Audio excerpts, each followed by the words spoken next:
YouTube,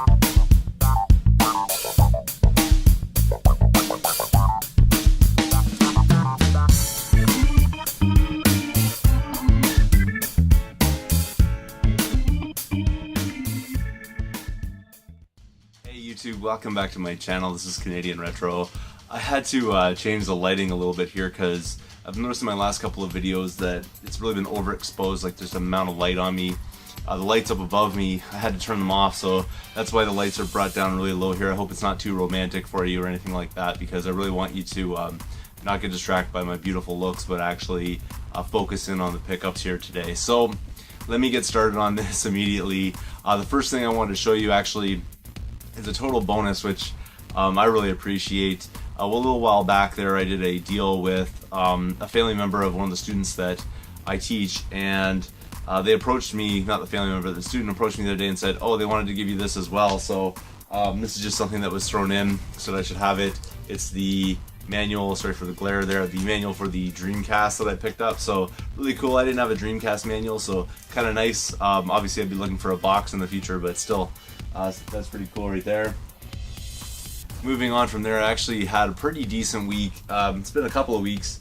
I wouldn't say I've had a great week or anything like that. The reason why I'm saying that is that, you know, I've hit up the stores quite a bit and there just hasn't really been a whole lot there.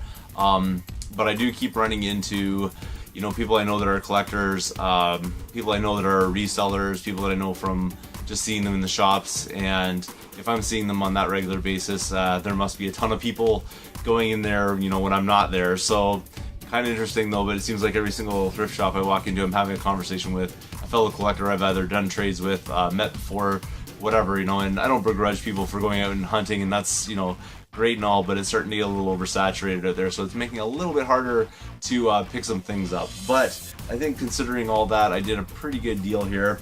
The first thing I wanted to show you actually is from a previous pickup video. This is how long ago this actually happened. Like, this is almost a couple weeks ago now, but what I did was I went into one of the Goodwills, and on the shelf there was an empty case for Bushido blade, which is this right here. And I've cleaned this up now, so it's in pretty nice shape and everything like that. But what I did was I went around and I was looking through the store again on another day, just a couple of days later, and I managed to find the disc, which is now making this complete. So when I found the disc for it, I took it up to the cash register, and she was going to charge me the $2 for it. I told her actually that this was marked for $4, because you know, they had it marked for $4, so she's going to charge me $2 for it. Said it was perfectly fine, and because I was going to complete this and everything, because she did remember me from picking up the case, she allowed me to pay the $2 for it, which was really nice of her to do that, because I mean, she could have charged me $4 since she knew that I picked the case up for it the other day. So really nice of them. So I managed to complete that for $2, and that's a pretty good deal, I think, right there.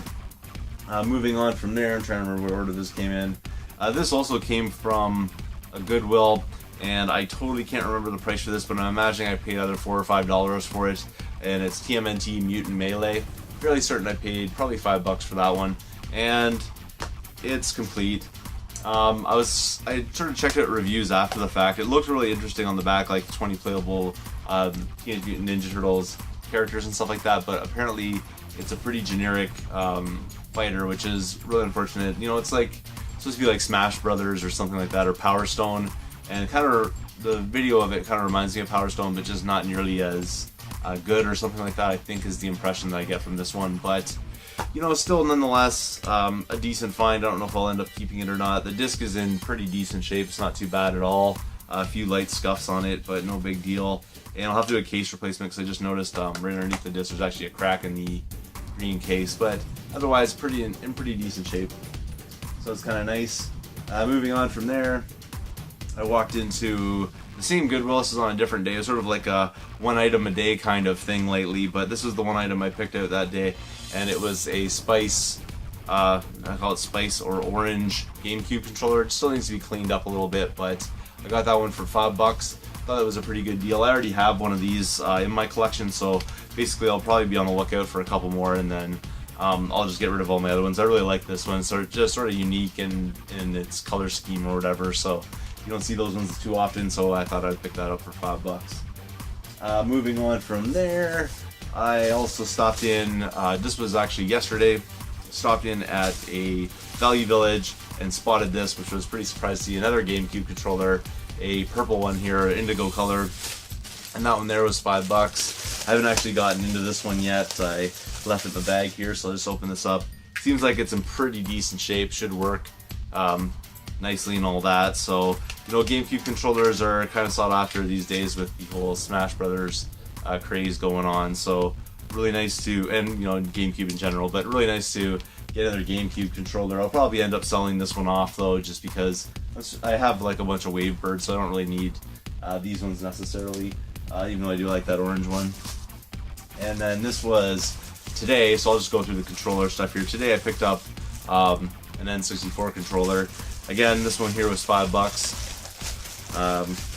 And like I said, I haven't even taken this out of the bag yet. I know that the stick's not perfect. It is a little bit loose and whatnot, but you don't really come across N64 controllers that much anymore these days. I find they usually get picked up pretty quick, but it should work, and the rest of it's in really decent shape, so $5 for that one. Moving on, this was, let's see if this was all from the same store. No, it wasn't. This one here actually came from a Value Village. Thought this was a pretty good deal. They had a bunch of different titles in there, and they're pricing them somewhat high right now, but for this game, this is definitely worth the money that I paid for it.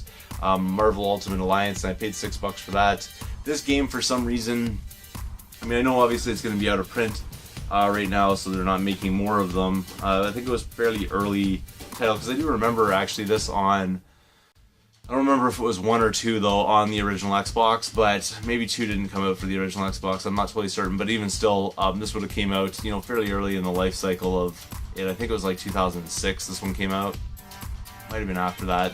Don't quote me on it. But anyways, definitely out of print, and people really generate some interest. I think maybe like Avengers movies or something like that kind of generate a little more interest in like these compilation fighter type of things with all these different Marvel characters in it. But needless to say, $6 for that is definitely worth it, and you know, it's in great shape just because you know, it is a Blu-ray disc, but it's in wonderful shape. You really have to drag these things through the mud, I guess, to get them to do that. Pretty cool reflection there. You can see my Genesis collection. But anyway, that's this one here, and I really enjoyed this game back in the day. I don't know if I actually played the second one, but I did play the first one and really enjoyed it, so this will give me a chance, and I do love collecting for the PlayStation 3, so that's really nice right there.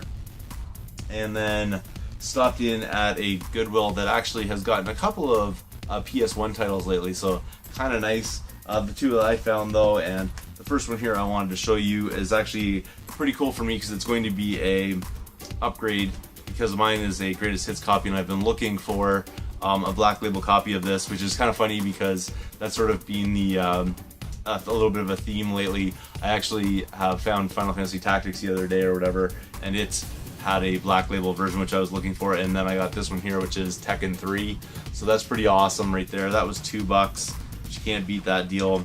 The disc on this one probably has seen better days, but again, like I always say, I've got that resurfacer, so I can kind of do a job on it if I need to.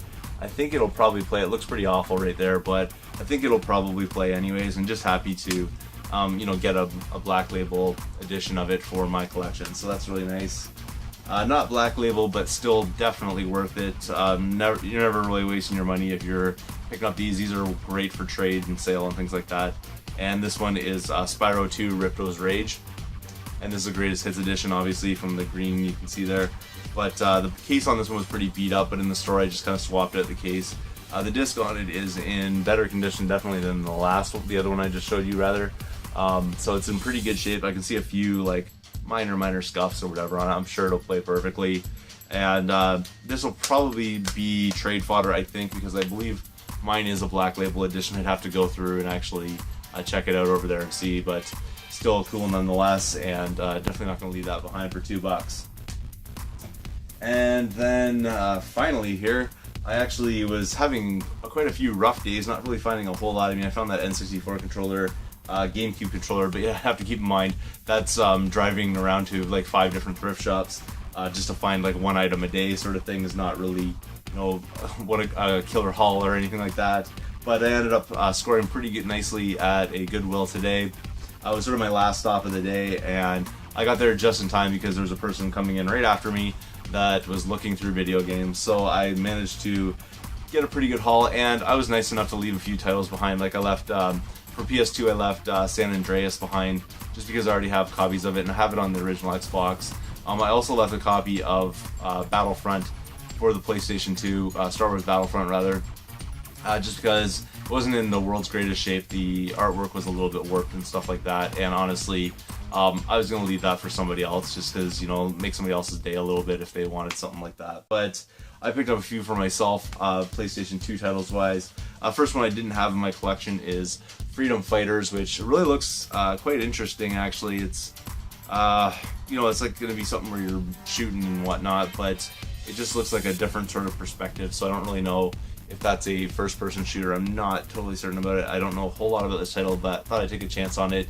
It looks kind of like an over-the-shoulder, not over-the-shoulder, but like from behind, whatever, third-person sort of view, so, you know, I want to check it out anyways. I just noticed it there. It says intense third-person action. So, a third-person shooter, kind of interesting because, you know, the rage is like the first-person shooter kind of thing these days. So, pretty cool. It's totally complete. And the disc on this guy here is like pretty much mint, which is one of the reasons why I picked it up. So I wanted to check it out. If I don't really like it, or if it's not that great of a title, then I'll probably just end up trading it off. And for that one there, I paid $4.04, so pretty cool find. The next one here is Black, which I'm really looking for the Xbox version of this. I already have it on the PS2. I don't really know if the one in my collection is complete though, but this one is, so that's really nice.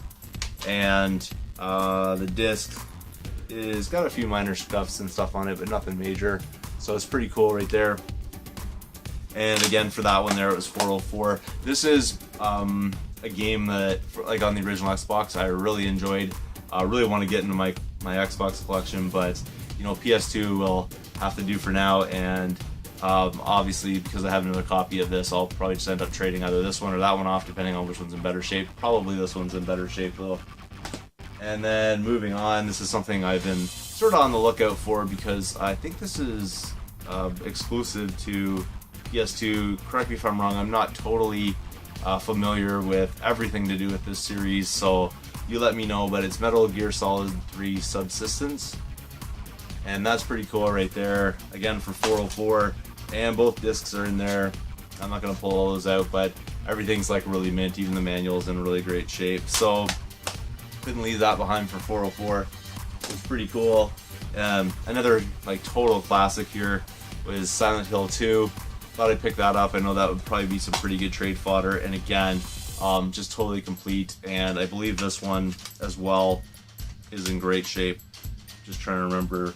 Yeah, it's in like perfect shape. So that'll probably replace the one that I have in my collection. Pretty pumped about that. Really minty copy of it. And obviously, for some people, this is like the greatest one in the Silent Hill series. So if you haven't checked this one out, I highly recommend it. I really enjoyed the first Silent Hill for sure. Didn't really get a chance to play fully through the second one, I think. I did play through the fourth one, which was The Room, or something like that. I think it was called Silent Hill 4 The Room. I played through that one back in the day, but don't have it in my collection, which is something I'm on the lookout for as well for my Xbox collection. But still, a cool find nonetheless, and obviously in wonderful shape. And then the last PlayStation 2 game I picked up was The Warriors, which again is going to be trade fodder because I have this on the original Xbox. Again, $4.04 and totally complete, even with like a what do you call it, like a registration card in there, and the manual's mint, and everything's just beautiful about this. I'm almost like sad that I'm going to be trading these away just because they're in such great shape, like they're practically brand new. So that's pretty cool right there. A really nice find, and amazing game. I don't know if it's a hidden gem, but it's another Rockstar title, and you really can't fail, I don't think, when it comes to Rockstar. I've never played a horrible Rockstar game, so that's pretty awesome right there. And then this was actually the first thing that I found, but probably one of the coolest things I found, is a copy for the PlayStation 1 of Final Fantasy VII. So that was the last thing I found, black label version of it. And this one here is in pretty amazing shape actually, just a few minor scuffs on the disc. I'm not going to show you all the discs, they're all pretty much the same. But really nice, and it's totally complete with the manual and all three discs. So really awesome right there. The only thing with it is the back case has a crack in it, which I'll have to fix, but like, you know, swap out. But other than that, really good. And that one there again was $404, which is like their usual price, I guess, for these things. So it's pretty awesome. I mean, I got that stack there today for, you know, $25.25 essentially. Really good find right there, I think, for sure. That is everything that I've found recently. That's a lot of thrifting in the making, and I want people to know that, you know, it's not, it looks easy sometimes going out there and finding all this stuff, and you see people's great pickup videos, all the stuff that they find, and a lot of the time you don't understand the work that goes into that and the amount of travel that goes into that. I do hit up a lot of stores a lot of the time, so this really is a culmination of all the great stuff that I found, but it took a while getting there, probably a good couple weeks just to get those like 15 items kind of thing. So thanks again for watching. If you haven't subscribed yet, please do feel free to thumbs up this video, comment down below, and I will see you all later.